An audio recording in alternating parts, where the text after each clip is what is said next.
Jésus s'étant approché, leur parlant ainsi. Tout pouvoir m'a été donné dans les ciels et sur la terre. Allez, faites de toutes les nations des disciples, les baptisant au nom du Père, du Fils et du Saint-Esprit, et enseignez-leur à observer tout ce que je vous ai prescrit. Et voici, je suis avec vous tous les jours jusqu'à la fin du monde. Donc, on peut voir ici que le Seigneur envoya ses disciples à baptiser tous ceux qui croiraient à l'Évangile. Donc, ces baptêmes étaient administrés par l'homme. Le baptême du Saint-Esprit était une promesse pour les apôtres. Jean 16, 12 à 14.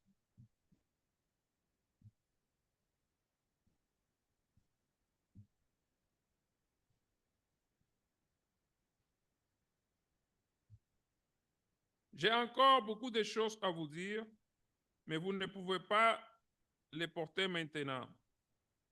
Quand le consolateur sera venu, l'Esprit de vérité, il vous conduira dans toute la vérité, car il ne parlera pas de lui-même, mais il dira tout ce qu'il aura entendu, et il vous annoncera les choses à venir.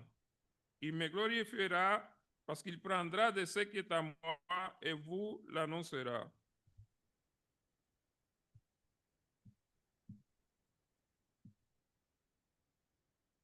Luc 24, 48 à 49.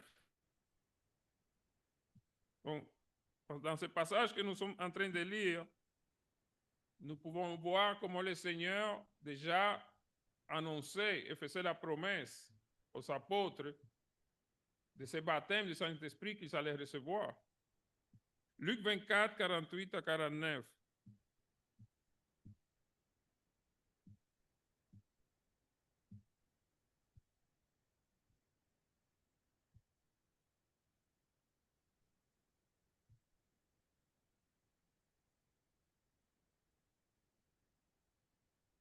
Voilà. Ici, il leur dit, j'enverrai sur vous ce que mon Père a promis.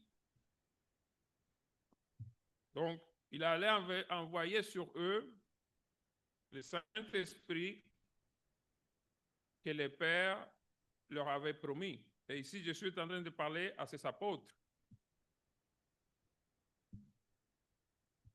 Et un autre passage, c'est Acte 1, 1 à 5.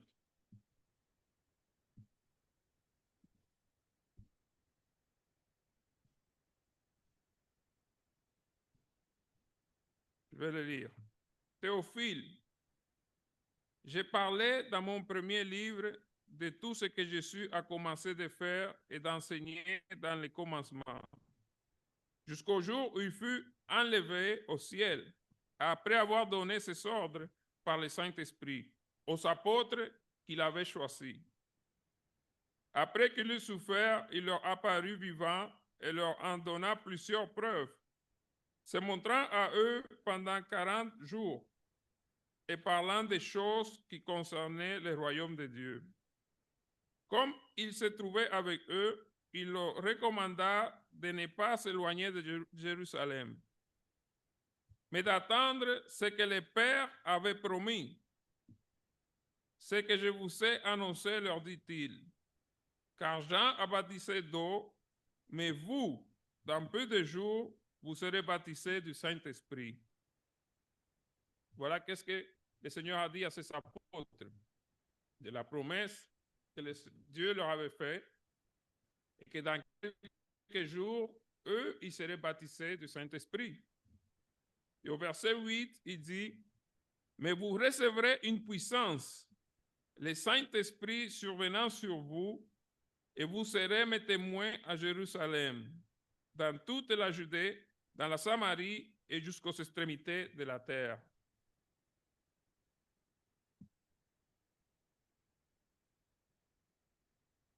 Donc, on voit avec ce passage la promesse du baptême du Saint-Esprit pour les apôtres.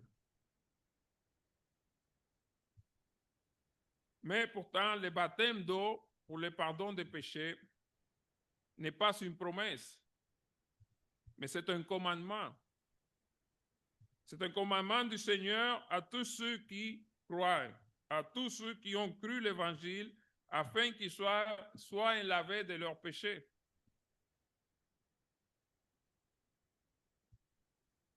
En Marc 16, 15 à 16, le Seigneur a dit, puis il leur dit, allez par tout le monde et prêchez la bonne nouvelle à toute la création. Celui qui croira et qui sera baptisé sera sauvé, mais celui qui ne croira pas sera condamné. Donc on voit ici que c'est un commandement du Seigneur, le baptême d'eau, le baptême de la Grande Commission. Comparément au baptême du Saint-Esprit, c'était une promesse aux apôtres. Et ce baptême est administré par le Seigneur. Aujourd'hui, plusieurs dénominations croient qu'ils peuvent administrer par eux-mêmes le baptême du Saint-Esprit. Mais la parole est très claire que ce baptême-là est administré par le Seigneur.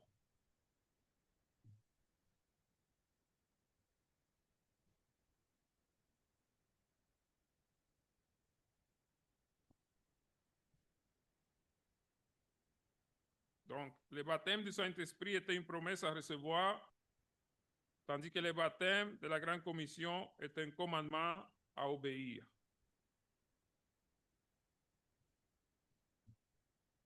Romains 6, verset 17. Mais grâce soit rendue à Dieu de ce qu'après avoir été esclave du péché, vous avez obéi de cœur à la règle de doctrine dans laquelle vous avez été instruit. Écoutez bien, vous avez obéi de cœur. Ici, c'est important de ces paroles qui disent de cœur, c'est-à-dire de vraiment sincère de votre cœur, vous avez obéi à cette règle de doctrine qui est le baptême d'eau. De cœur, pas comme quelqu'un qui le fait parce que son ami l'a fait. Pas quelqu'un qui le fait pour faire plaisir à ses parents. Il faut vraiment que cette obéissance vienne de cœur.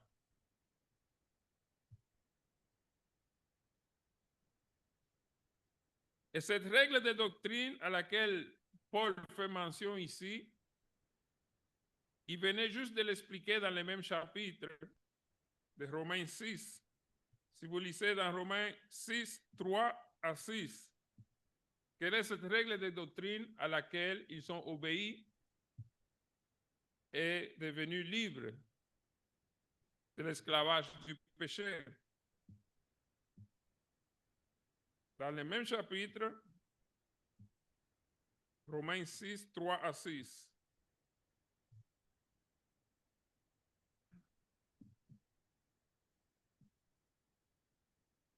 Il leur dit, ignorez-vous que nous tous qui avons été baptisés en Jésus-Christ, c'est en sa mort que nous avons été baptisés. Nous avons donc été ensevelis avec lui par le baptême en sa mort, afin que, comme Christ est ressuscité des morts par la gloire du Père, de même nous aussi nous marchions en nouveauté de vie. En effet, si nous sommes devenus une même plante avec lui par la conformité à sa mort, nous le serons aussi par la conformité à sa résurrection. Sachant que notre vieil homme a été crucifié avec lui, afin que le corps du péché fût détruit, pour que nous ne soyons plus esclaves du péché.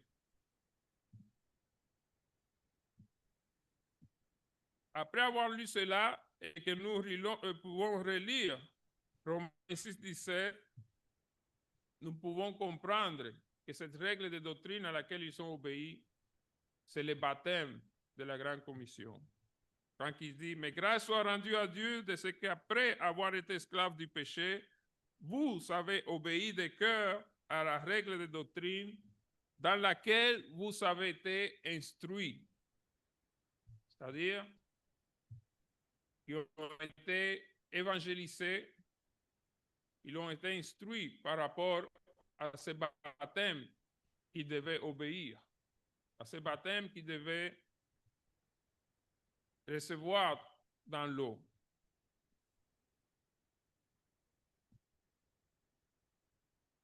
Le baptême du Saint-Esprit était toujours accompagné de miracles et prodiges.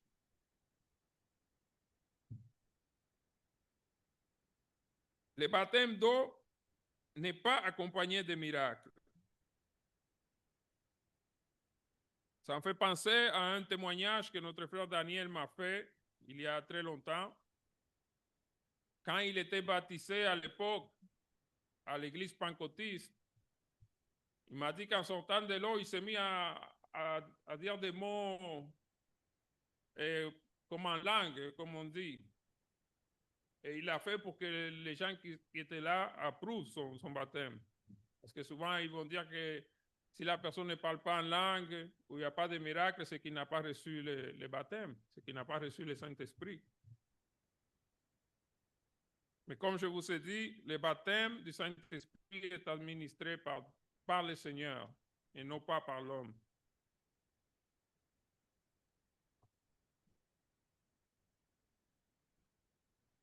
Et ce baptême, les apôtres l'ont reçu afin qu'ils puissent enseigner et confirmer la vérité, afin qu'ils puissent être remplis et pouvoir prêcher toute la vérité.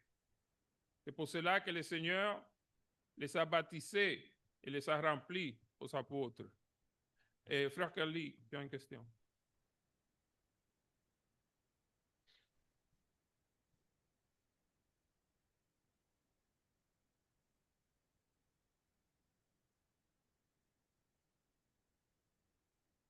Et je n'ai pas compris.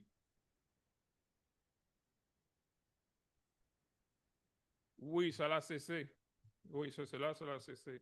Parce que comme je dis, cela, c'était aussi pour confirmer que les apôtres, c'était pour être remplis et être capables d'annoncer toute la vérité. Oui.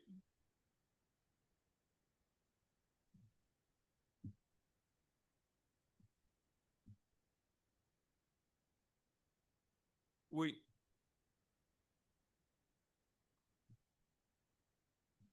C'est ça. Ça, c'est les textes que nous avons choisis aujourd'hui pour l'étude. Nous sommes partis de l'étude avec ces passages-là.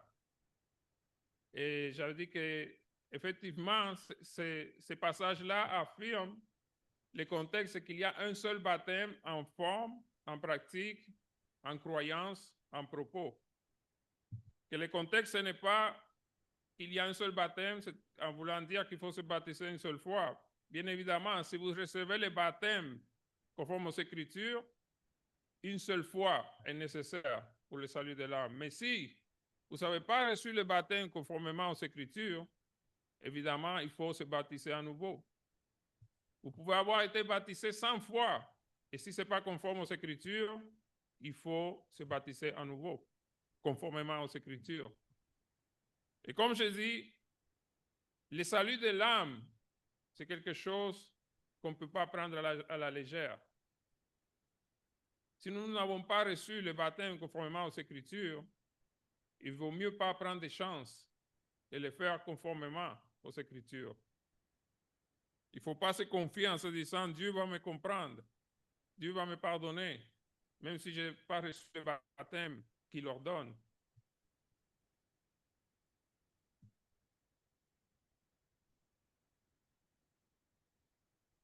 Comme je dis, le baptême du Saint-Esprit, c'était pour enseigner et confirmer la vérité, tandis que le baptême d'eau, c'est pour nous laver de nos péchés afin d'obtenir le salut de notre âme. Et c'est le seul baptême qui est, comment on pourrait dire, qui est encore aujourd'hui active qui existe aujourd'hui qu'on peut pratiquer selon les Écritures.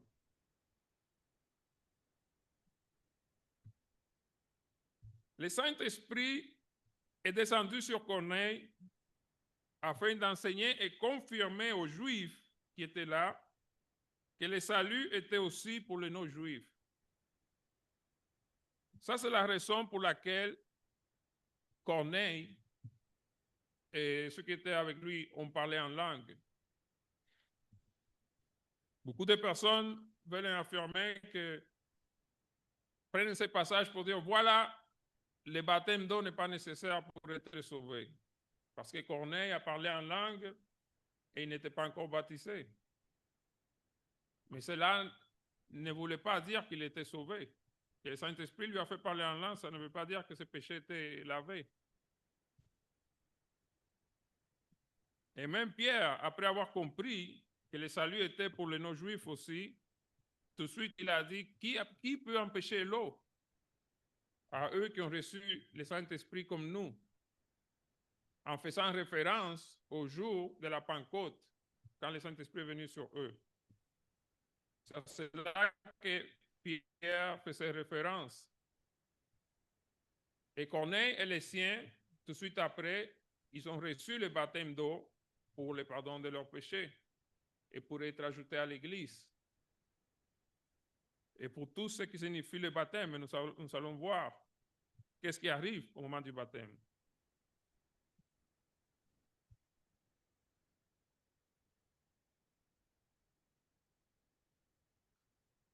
Alors, comment est-ce que l'homme aujourd'hui, avec tout ce que la Bible enseigne, comment est-ce qu'ils peuvent croire qu'ils peuvent administrer eux-mêmes le baptême du Saint-Esprit?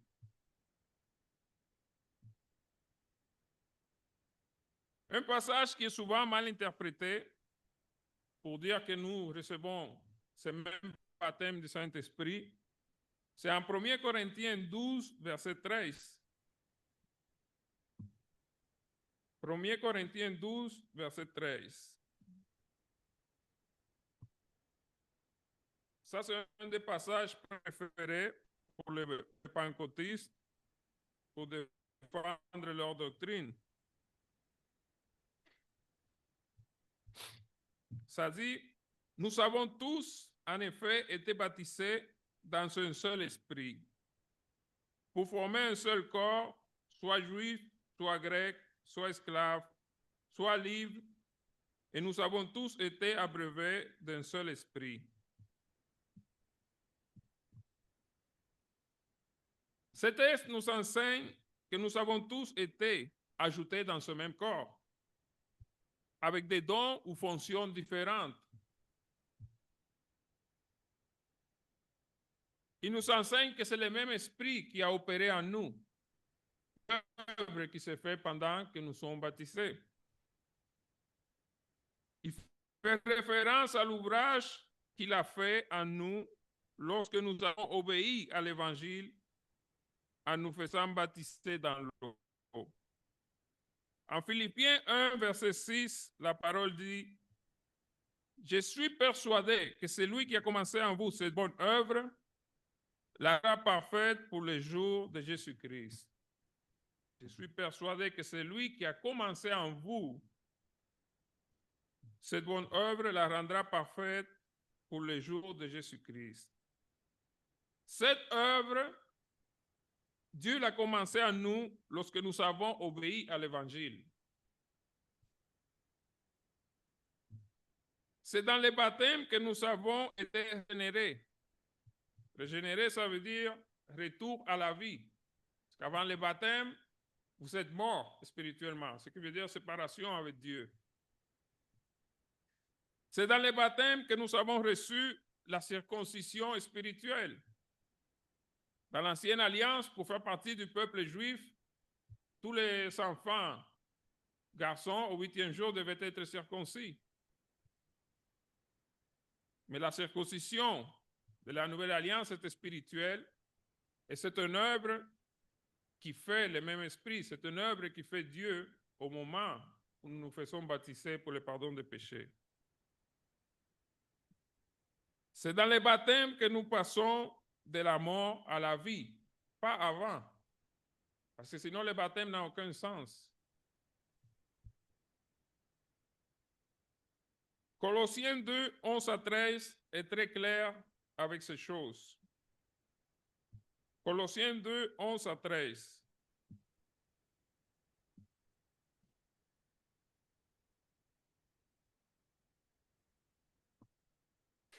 La parole dit, et c'est en lui, c'est-à-dire en Jésus-Christ, c'est en lui que vous avez été circoncis d'une circoncision que la main n'a pas faite, c'est-à-dire ça n'a pas été fait par la main de l'homme, mais de la circoncision de Christ, qui consiste dans le dépouillement du corps de la chair, ayant été ensevelis avec lui par le baptême.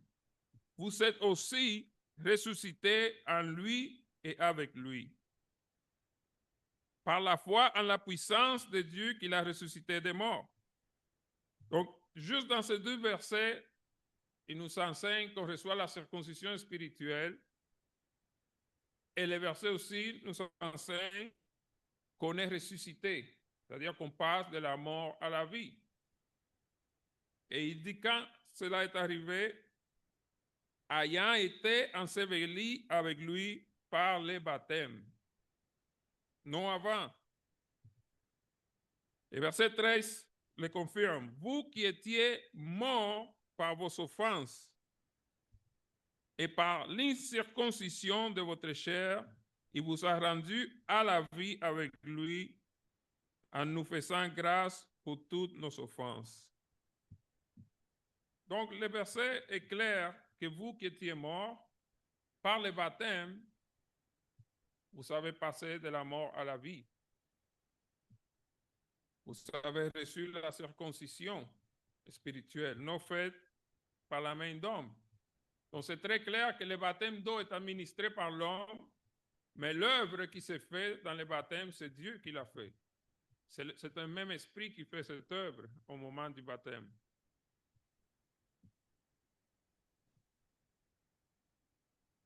Qu'est-ce qui arrive avant le baptême? Je vais essayer d'aller un peu vite pour laisser du temps aux questions. Qu'est-ce qui arrive avant le baptême? Avant le baptême, évidemment, il faut écouter. Écouter la parole de Dieu, l'évangile. Il faut écouter cet évangile qui vous montre que vous êtes pécheur et que Jésus-Christ, le Fils de Dieu, est mort pour vos péchés.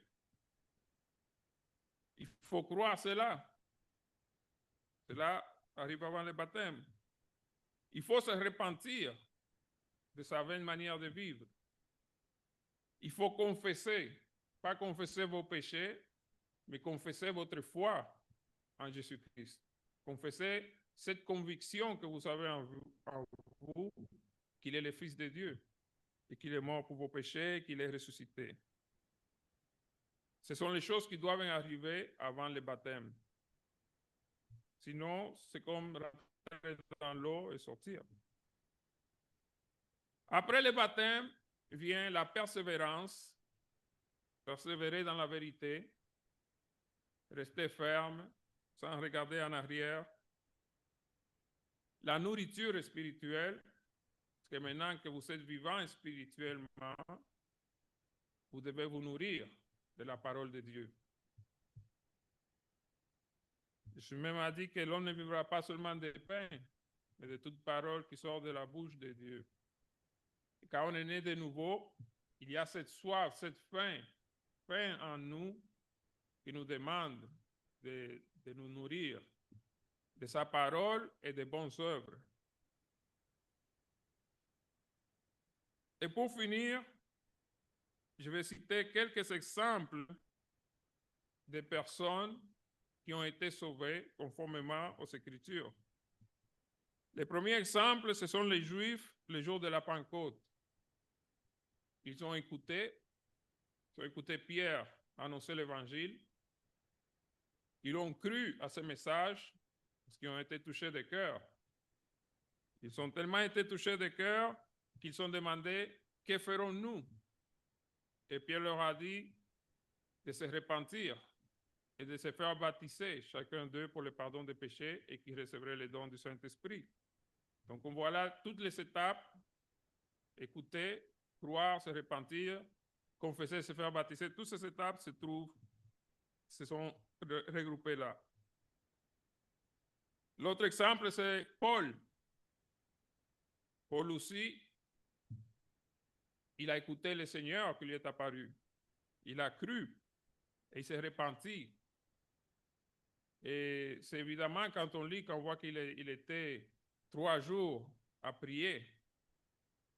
Mais à ce moment-là, il n'était pas encore un chrétien.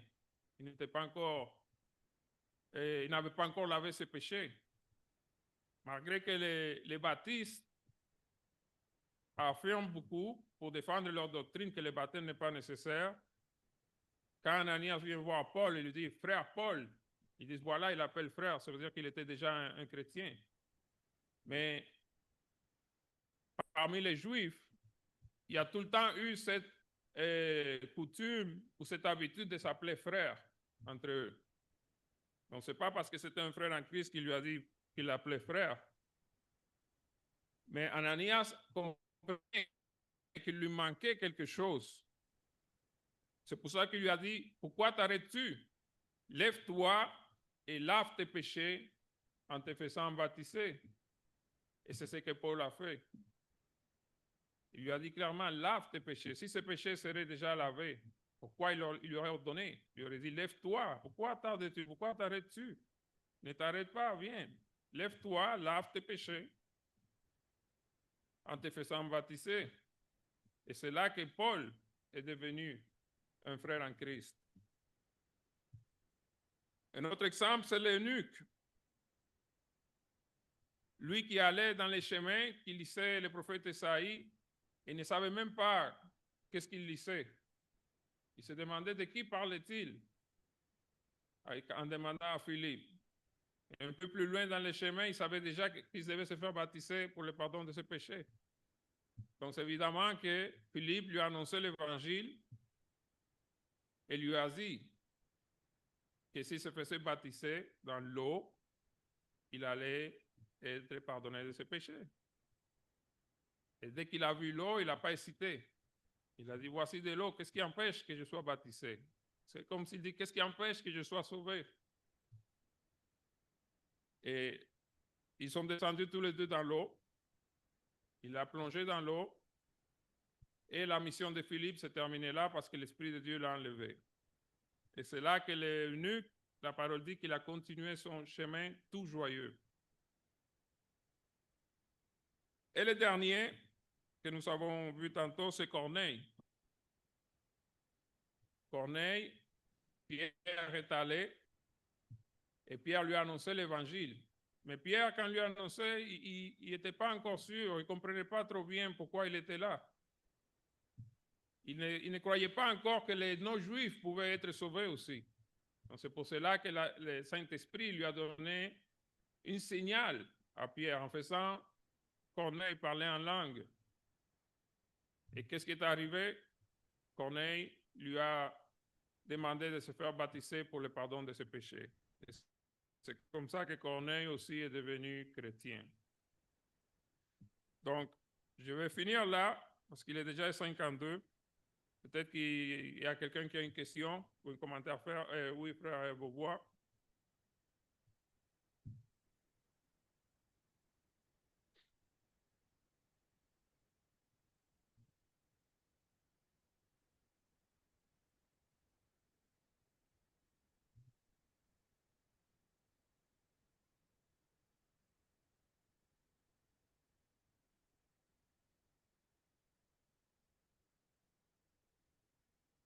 Okay.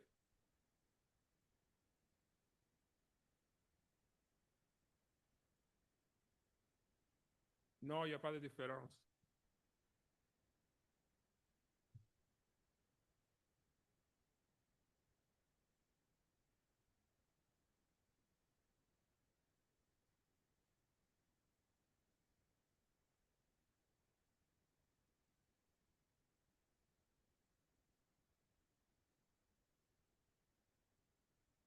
Bon, Tu peux lui dire, mais la parole, et moi-même, je peux te dire, je ne les conseille pas. Parce que comme je dis, c'est après le baptême que tu passes de la mort à la vie. Si tu veux te faire baptiser, puis si Dieu le veut, tu sors dehors et tu perds ta vie. Là, on va laisser ça à Dieu juger. C'est là qu'est-ce qu'il fait, mais selon les Écritures, pour passer de la mort à la vie, il faut que tu passes, te fasses baptiser tout ça. Et tous les exemples dans la Bible, je ne vois pas un seul exemple dans la Bible où on dit je reviens après-demain pour te baptiser. Si on voit tous les exemples, ils ont été baptisés le même jour. Par exemple, les gardiens de prison, il n'a pas hésité, il s'est fait baptiser ce même jour-là. Les eunuques que nous venons de voir, les geôliers, dès qu'ils ont vu de l'eau, parce qu'ils comprenaient tous que sans le baptême, ils n'ont pas encore arrivé au salut de leur âme.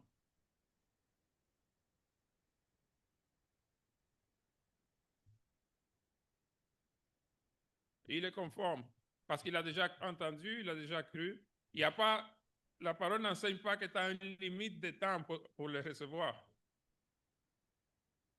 Oui, mais leur n'est pas conforme aux Écritures.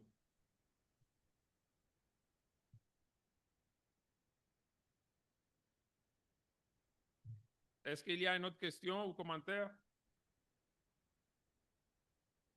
Bon, il est déjà 55. Je vais finir avec cela, puis je vais juste faire une courte prière pour remercier Dieu pour l'opportunité. Notre Père céleste, Dieu Tout-Puissant, nous te bénissons. Nous te disons merci, Père, de nous avoir permis d'étudier ta parole. Nous te demandons, Père, que ce que nous avons étudié puisse nous instruire et rester en nous, Père, afin qu'on soit bien enseigné par ta parole et qu'on puisse enseigner aux autres, Père. C'est dans le précieux nom de notre Seigneur et Sauveur Jésus-Christ que nous avons prié. Amen. Que le Seigneur vous bénisse.